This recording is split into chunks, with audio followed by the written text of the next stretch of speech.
Le saloon était bondé, musique, pourtant le silence semblait incorrect. Au milieu de la pièce, une jeune femme était suspendue raclement de gorge par une corde. La corde s'enfonçait cruellement dans ses poignets, cambrant son corps dans une arche douloureuse. La sueur coulait sur sa peau couverte de poussière, goûtant sur le plancher de bois rugueux. Personne ne fit un pas en avant. Sur le mur derrière elle, une croix noire pendait en silence. En dessous, une inscription calcinée, gravée à même la surface, ne portait que 2 mots. Elia Crow. Il n'avait pas besoin d'être là. Son nom seul suffisait. L'homme qui décidait qui vivait et qui mourait ici-bas. La loi n'était pas entre les mains du shérif. Elle était entre les mains d'un homme qui n'avait jamais même dégainé une arme. Et puis, les portes du saloon s'ouvrirent en grand. Un homme entra. Cole Dravant. Ses yeux balayèrent la pièce, puis s'arrêtèrent sur la fille. Tout l'endroit sembla retenir son souffle, attendant de voir s'il se détournerait comme tous les autres. Cole leva la tête. Sa voix était basse, rauque et définitive, tranchant directement à travers le silence. Assez. Tous les regards se tournèrent vers Cole alors qu'il avançait. Il resta immobile, sans chercher à saisir son arme. Son regard se posa sur la fille suspendue au milieu de la pièce. Un homme près du bar prit la parole, sa voix glaciale. « Ne fais pas un pas de plus, Cole. » Un autre sourit avec mépris. « Tu sais ce que cette marque signifie, n'est-ce pas? Elle appartient au prêcheur. Reste en dehors de ça. » Un lourd silence tomba. Cole fit un pas en avant. Instantanément, 2 armes furent dégainées, pointées droit sur sa poitrine. « Stop. » La voix était dure comme la pierre. « Ce n'est pas tes affaires. » Cole ne s'arrêta pas. Il regarda la corde se tordre de plus en plus serrée. Chaque fois qu'Atsila perdait des forces, elle s'enfonçait davantage. Cole laissa échapper une lente expiration. Puis il parla, sa voix basse et ferme. « Posez ces flingues. » Un rire sec résonna. « Pour qui te prends-tu pour donner des ordres? » Cole. Bang. Le coup de feu claqua. La corde se rompit. Atsila chuta. Cole agit en une seule fraction de seconde, la rattrapant avant qu'elle ne touche le sol. Une main la maintenait stable. L'autre tenait toujours son arme. Baissée, mais prête. Personne n'osait respirer. Cole ne dit rien de plus. Il tourna le dos. Portant Atsila. Il marcha droit à travers la foule. Les portes du saloon s'ouvrirent. La lumière du soleil inonda l'entrée. Cruelle et aveuglante. Froide. Dravant sortit en portant Atsila, laissant derrière lui une salle pleine de gens, mais pas un seul disposé à choisir. Si vous appréciez les anciennes traditions évoquées ici, vous pouvez vous abonner à la chaîne afin que nous puissions partager davantage d'histoires comme celle-ci. Les portes du saloon claquèrent derrière Cole. Le craquement sec résonna comme un dernier coup de feu. À l'intérieur, personne ne parlait, seul le bruit d'une respiration lourde et le tintement faible d'un verre tremblant sur le bar se faisaient entendre. Un vieil homme murmura. Il vient de signer son propre arrêt de mort. Personne ne contesta, car ils savaient tous qu'une tempête approchait. Le vent du désert hurlait, charriant de la poussière et une chaleur qui cuisait la peau. Cole avançait vite mais avec assurance, portant le corps inconscient d'Atsila. Elle était plus légère qu'il ne l'aurait cru, son poids à peine perceptible. La cabane de Cole se dressait isolée, seule dans une étendue de terre craquelée et aride. Il ouvrit la porte d'un coup de pied. Cole la déposa. Il coupa les restes de corde autour de ses poignets. Des ecchymoses violettes profondes marquaient sa peau. Il attrapa de l'eau, fit une pause, puis versa quelques gorgées contre ses lèvres. L'eau coula, une partie se répandant, une autre disparaissant entre ses lèvres sèches et gercées. Atsila ne se réveilla pas, mais son corps réagit légèrement. Juste assez pour savoir qu'elle tenait bon. Cole s'assit beside le lit, ne dit rien. Dehors, le vent hurlait encore, mais quelque chose d'autre bougeait. Au loin, sur la route de terre, un cavalier solitaire quittait la ville. Il n'était pas pressé, car la nouvelle qu'il portait deviendrait une tempête. À l'intérieur de la cabane, Cole se leva, puis sortit sur le porche. Le coucher de soleil brûlait d'un rouge intense à l'horizon. Quelque chose arrivait. La nuit tomba rapidement, comme un rideau noir tiré accrosse le ciel. Dans la cabane de Cole, Seul un petit feu vacillant subsistait, projetant de longues ombres déformées sur les murs de bois brut. Atsila gisait immobile sur le lit. Sa respiration était encore faible, mais plus régulière qu'auparavant. Après un long moment, ses yeux s'ouvrirent lentement. Pas de panique, pas de cri, juste un regard clair et steady, tranchant comme une lame. Elle regarda autour d'elle, puis s'arrêta sur Cole. « Tu as coupé la corde. » Sa voix était fragile. Cole ne répondit pas tout de suite. Il hocha simplement la tête. « Bois. » Il lui tendit un bol d'eau. Atsila le regarda pendant quelques secondes comme si ce n'était pas seulement de l'eau, mais quelque chose qui avait fait plier toute une ville. Elle but par petites gorgées, lentement, avec contrôle, puis reposa le bol. « Tu n'aurais pas dû intervenir. » Cole s'adossa au mur. « Tu n'aurais pas dû être pendu là. » Un court silence. Puis un bruit résonna au loin. Des sabots. Pas un, mais plusieurs. Cole ne se retourna pas. Il les avait entendus auparavant. Atsila aussi. Elle se redressa malgré la faiblesse de son corps. Ils sont là. Les sabots s'arrêtèrent juste devant la cabane. Puis la porte fut enfoncée d'un coup de pied. Le bois éclata, les gonds cédèrent comme s'ils n'avaient jamais existé. 3 hommes entrèrent. L'adjoint Harris, le député shérif, Marlowe, un puissant propriétaire terrien, et un homme vêtu de noir avec un col blanc, un représentant de l'église. L'adjoint Harris scruta la cabane. Ses yeux s'arrêtèrent sur Atsila, puis se tournèrent vers Cole. « Tu as causé beaucoup de problèmes, Cole. » Cole ne bougea pas. Elle avait besoin d'eau. Marlowe laissa échapper un rire sec. Tout le monde a besoin d'eau, mais tout le monde n'en obtient pas. L'homme en noir s'avança. Sa voix était douce, mais suffisamment froide pour ne pas avoir besoin de s'élever. Tu ne comprends pas. Le problème n'est pas la fille. Le problème, c'est que tu touches à quelque chose qui ne t'appartient pas. L'air à l'intérieur de la cabane sembla geler. Atsila agrippa fermement la couverture. Ses yeux n'étaient plus ceux d'une victime, mais de quelqu'un qui savait exactement ce qui arrivait. L'adjoint Harris retira lentement ses gants. Soyons clairs, Cole. Pas d'eau signifie pas de récolte. Pas d'eau signifie que personne ne survit. Et dans cette terre, il n'y a qu'un seul homme qui décide qui a le droit de boire. Le nom ne fut pas prononcé, mais il n'avait pas besoin de l'être. Elia Crow. Cole les regarda chacun leur tour, puis Atsila. Pour la première fois, il comprit exactement dans quoi il s'était embarqué. Pas un combat, mais un système, et il se tenait de l'autre côté. Personne ne dégaina, mais l'air dans la cabane était épais comme du plomb. Les 3 hommes restaient immobiles, les yeux froids. Ils savaient bien que dans cette contrée, la mort n'avait pas besoin de balles. Attendre suffisait. Harris fit un pas en avant, sa botte écrasant un morceau de bois brisé. « Qu'est-ce que tu crois avoir fait, Cole ?» Cole ne répondit pas. Son regard resta stable, inébranlable. Marlowe s'appuya contre le chambranle de la porte, regardant Cole comme s'il était un objet. « Tu viens de prendre quelque chose qui appartient au prêcheur. » L'homme en noir parla, sa voix douce mais glaciale. « Plus important encore, tu l'as fait devant toute la ville. » Cole n'a pas seulement sauvé une personne. Il a brisé la peur, et c'est quelque chose qui ne pouvait pas être autorisé à exister. Harris expira lentement, retirant ses gants doigt par doigt. « Nous ne sommes pas venus ici pour te tuer. La mort vient trop vite. Ce ne serait pas amusant. » Cole inclina légèrement la tête. Pour la première fois, il parla. « Alors, que voulez-vous » Marlowe laissa échapper un rire sec, pointant le sol du doigt. « Pas nous. De l'eau. » L'homme de l'église s'approcha, son ton calme et égal. « Demain, tu ne pourras pas acheter d'eau. Le jour d'après, personne ne t'en vendra. Au 5e jour, tu seras à genoux, suppliant. » Personne n'éleva la voix. Il n'en avait pas besoin. Ici, l'eau c'était la vie, et Elia Crow la contrôlait. Derrière Cole, Atsila se força à se redresser. Elle regarda directement les 3 hommes. Sa voix était faible mais tranchante. « Vous pensez qu'il possède l'eau » Harris la regarda.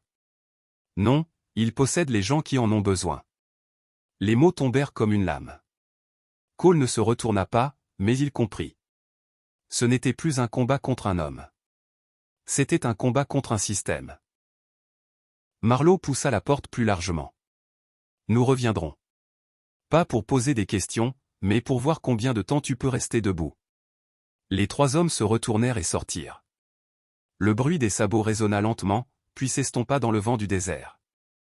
La cabane retomba dans le silence, mais cette fois, c'était un silence lourd, se resserrant autour de chaque respiration. Cole resta là quelques secondes de plus, puis se tourna vers Atsila. Pas de questions, pas d'hésitation. Une seule chose était claire. Il s'était lancé dans un combat dont il ne pouvait pas se retirer. La nuit s'étira comme une plaie qui ne guérissait pas. Cole se tenait sur le porche de la cabane, les yeux fixés sur l'horizon sombre. Pas de lumière de la ville, pas de mouvement, seulement le vent du désert qui fouettait, portant une fine poussière rouge et une chaleur sèche et brûlante. Derrière lui, Atsila s'était assise. Elle ne gisait plus là comme une victime. Elle attendait. « Tu peux encore me livrer » dit-elle, sa voix rauque, mais stable. Cole ne se retourna pas. « Non. » Atsila garda le silence un moment, puis sortit pour se tenir à ses côtés. Tous deux regardaient dans la même direction, la terre sombre et rocheuse à l'est. « Tu penses qu'il est puissant à cause des armes » répondit-elle à sa propre question. « Non, il est puissant parce que les gens ont besoin d'eau. » Le vent se leva, la poussière tourbillonnant entre eux. Mais il y a une chose qu'il ne dit jamais à personne. Atsila marqua une pause, sa voix baissant. Il y a une autre source d'eau, plus grande, plus profonde, juste sous les champs de rochers à l'est, l'endroit où il interdit à quiconque d'aller. Cole se tourna entièrement vers elle pour la première fois. Ses yeux montrèrent une attention réelle. Là-bas, continua Atsila, quiconque la trouve disparaît, ou finit pendu. Elle prit une lente inspiration, regardant droit dans les yeux de Cole. Tu ne m'as pas sauvé à cause de qui je suis. Tu m'as sauvé parce que tu ne sais pas détourner le regard. Mais si tu continues, tu ne seras pas seulement face à un homme. Tu briseras la chose qui maintient toute cette ville à genoux. Cole regarda de nouveau au loin, sa voix quiète. Si cette chose les maintient en vie ainsi, alors elle mérite d'être brisée. Atsila l'observa un instant de plus, non plus comme elle regarderait un étranger, mais comme elle regardait quelque chose de dangereux. Un homme qui ne connaissait pas la peur. Au loin sur l'horizon, un raclement de gorge petite flamme vacilla. Puis une autre. Atsila chuchota. Ils reviennent. Cole ne bougea pas. Il ne chercha pas son arme. Il resta juste là. Cette fois, il avait fait son choix. Les lumières à l'horizon se rapprochèrent. Une, puis deux, puis des dizaines. Le bruit des sabots martelait le sol durci, régulier et implacable, ni pressé, ni chaotique, comme s'il connaissait déjà le résultat. Le destin avait été scellé. Cole Dravant se tenait devant la cabane.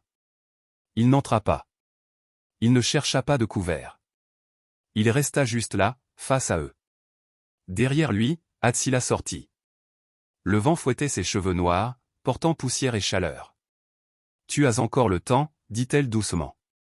Livre-moi, et ils te laisseront vivre. » Cole ne se retourna pas. « Les as-tu déjà vus laisser quelqu'un en vie » Atsila garda le silence. Les sabots s'arrêtèrent. Un cercle de cavaliers se referma autour de la cabane. L'adjoint Harris descendit en premier. Marlowe suivit, ainsi que l'homme en noir. Aucun ordre ne fut donné, aucun cri. Leur présence seule. Raclement de gorge suffisait. Harris regarda Cole, ses yeux non pas en colère, juste froids. « Nous t'avons donné une chance. » Cole répondit. Sa voix égale, raclement de gorge. « Tu appelles ça une chance » Marlowe laissa échapper un faible rire. « Nous appelons ça de la miséricorde. » Un long silence s'étira entre eux. Le vent balaya la scène. La poussière tourbillonnait entre les deux camps comme une ligne invisible. L'homme en noir s'avança. Amenez la fille. Pas une requête, un jugement. Atsila serra le poing. Cole resta immobile. Puis il fit quelque chose que personne n'attendait. Il baissa son arme. Il ne la jeta pas, il la baissa simplement. Un petit geste, mais suffisant pour faire bouger le cercle. Harris plissa les yeux, apprenant enfin. Cole ne le regarda pas. Il parla assez fort pour que tout le monde entende. Vous n'avez pas besoin de lui. Personne ne répondit. Cole se tourna légèrement, pointant vers la terre sombre à l'est. L'eau n'est pas entre les mains d'Elia Crow. Raclement de gorge. Une ondulation traversa la foule, pas bruyante, mais suffisante pour fissurer la certitude. Marlowe fronça les sourcils. De quoi diable parles-tu? Atsila s'avança, bien que ses jambes fussent encore faibles. Elle se tint aux côtés de Cole. Il y a une autre source d'eau. Sa voix n'était pas forte, mais claire. Chaque mot tombait comme une pierre, brisant l'eau stagnante. Profonde, sous les champs de rochers à l'est. Quelque chose qui la cachait. Quelques hommes à l'arrière commencèrent à se regarder. Harris scruta rapidement le cercle. Il le vit. Le doute. Quelque chose de plus dangereux que n'importe quelle balle. Assez. Aboya Théil. N'écoutez pas. Cole le coupa. Depuis combien de temps vivez-vous sous l'ombre d'un mensonge? Personne ne répondit. Mais cette fois, personne ne baissa les yeux. Un homme du groupe, le visage creusé par la sécheresse, parla. Et s'il disait la vérité? Une petite question, mais suffisante. Harris se retourna brusquement. Tais-toi. Mais il était trop tard. Le silence de la foule avait changé. Ce n'était plus un silence issu de la peur, mais un silence rempli de réflexion. Cole les regarda droit dans les yeux. Pas d'arme levée, pas de menace. Il dit simplement. Vous pouvez me tirer dessus. Une pause. Mais vous ne pouvez pas tirer sur la vérité. Le vent se leva plus fort, portant du sable, portant quelque chose qui changeait Bénéatite. Un homme baissa son arme. Puis un autre. Harris le vit. Pour la première fois, son regard vacilla. Son pouvoir ne se brisait pas à cause d'une arme, mais à cause d'un choix. Et cette fois, la foule ne restait plus immobile. L'aube arriva lentement. La première lumière n'était pas brillante, mais pâle, froide, se glissant à travers les fissures des rochers secs de l'Est. Un groupe de personnes se tenait sur le terrain interdit. Plus de cercles. Plus d'armes pointées les unes sur les autres. Seulement l'attente. Cole Dravant se tenait à l'avant. Atsila se tenait à ses côtés. Derrière eux, les gens qui étaient restés immobiles dans le saloon, qui avaient autrefois baissé la tête devant le nom d'Elia Crow. Maintenant, ils étaient là. Personne ne donnait d'ordre. Personne ne les forçait. Ils étaient simplement venus. Atsila s'agenouilla, posant sa main sur la terre craquelée. Ici. Sa voix n'était pas forte, mais personne n'en doutait. Un homme s'avança, une pelle à la main. Puis un autre. Personne ne parlait, seul le bruit du métal frappant la terre, sèche, dure, résistante, comme si la terre elle-même s'était habituée à n'être jamais touchée. Le temps passa lentement. La sueur coulait sur leurs visages. Les mains commencèrent à saigner, mais personne ne s'arrêta. Puis un son différent. Pas du métal, un bruit sourd et lourd. L'homme s'arrêta, s'agenouilla, creusa plus profondément. Le sol passa du sec à l'humide. Puis l'eau. D'abord, juste une fine trace, puis s'étendant, puis remontant, claire, vivante. Personne n'applaudit. Personne ne cria. Seulement des yeux écarquillés, comme s'ils ne pouvaient pas croire à ce qui se déroulait devant eux. Un homme tomba à genoux, toucha l'eau, tremblant comme s'il touchait quelque chose qui lui avait été pris depuis bien trop longtemps. Au loin, une silhouette se tenait sur la colline, vêtue de noir. Immobile, silencieuse. Elia Crow. Il regardait vers le bas. Pas de cri, pas de commandement. Il restait juste là tandis que son pouvoir s'évaporait, goutte après goutte. Non pas parce que quelqu'un l'avait tué, mais parce que personne n'avait plus besoin de lui. Cole resta immobile. Il ne s'avança pas, ne toucha pas l'eau. Il regarda simplement. Atsila se tenait à ses côtés. Ses yeux n'étaient plus ceux de quelqu'un qui avait été pendu, mais de quelqu'un qui avait extrait la vérité du sol. L'un des habitants de la ville se tourna vers Cole, comme s'il voulait dire quelque chose, mais ne le fit pas. Il hocha simplement la tête. Le vent matinal passa, portant les premières traces d'humidité dans la terre aride. Cole s'éloigna. Il ne resta pas. N'attendit pas de remerciements. Il partit par le même chemin qu'il était venu. Lent, silencieux, ne laissant aucune trace. Derrière lui, le bruit de l'eau qui coulait devenait plus clair. Pas fort, mais suffisant pour noyer tout le reste. Une ville qui autrefois restait immobile dans la peur, maintenant libérée, savait comment avancer, et tout avait commencé avec un homme qui a choisi de ne pas détourner le regard.